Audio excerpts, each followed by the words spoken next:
હે સત્યવ્રત સાંભળો, આ નદીની અંદર મોટા મોટા મગરમચ્છો રહે છે, મોટા મોટા જીવજંતુઓ રહે છે. એમાંથી મારું આપ રક્ષણ કરો, એટલા માટે હું આપના આશ્રય છું. આપ મને છોડી ન દો, આપ મારું પોષણ કરો, મને આપના આશ્રમ સુધી લઈ જાઓ, મારો જીવ બચાવો. આવી વાત કરી અને ભગવાન આ વાત સાંભળી અને સત્યવ્રત પોતાના કમંડળમાં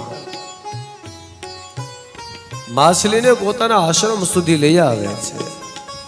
એક રાત્રિ ખાલી પસાર. જો માછલીના રૂપની અંદર ભગવાન છે, કમંડળમાં મૂકી અને સત્યવ્રત લાવ્યા છે પોતાના આશ્રમમાં.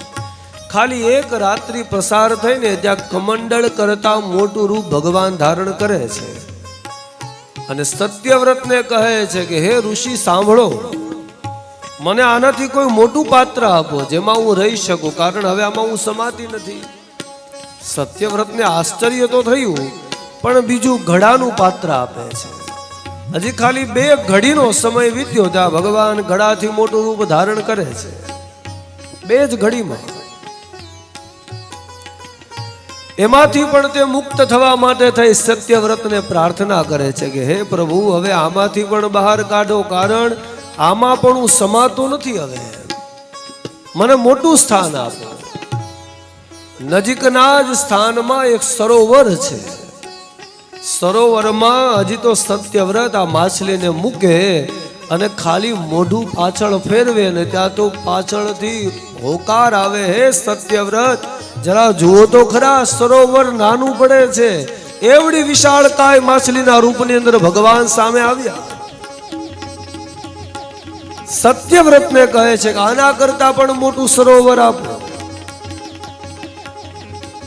એનાથી પણ વિશેષ સરોવરમાં મૂકવામાં આવે ને હજી તો મૂક્યું ત્યાં રાજાના જોત જોતા ભગવાન એનાથી પણ મોટો આકાર ધારણ કરે છે. સત્યવ્રત સમજી ગયા આ કોઈ માછલીના રૂપમાં નથી, આ સ્વયં ભગવાનના રૂપમાં છે. કહે છે પ્રભુ, મારી ભૂલ હોય તો ક્ષમા કરો, પણ આપનો ઉદ્દેશ અને મૂળ અવતારના દર્શન કરાવો.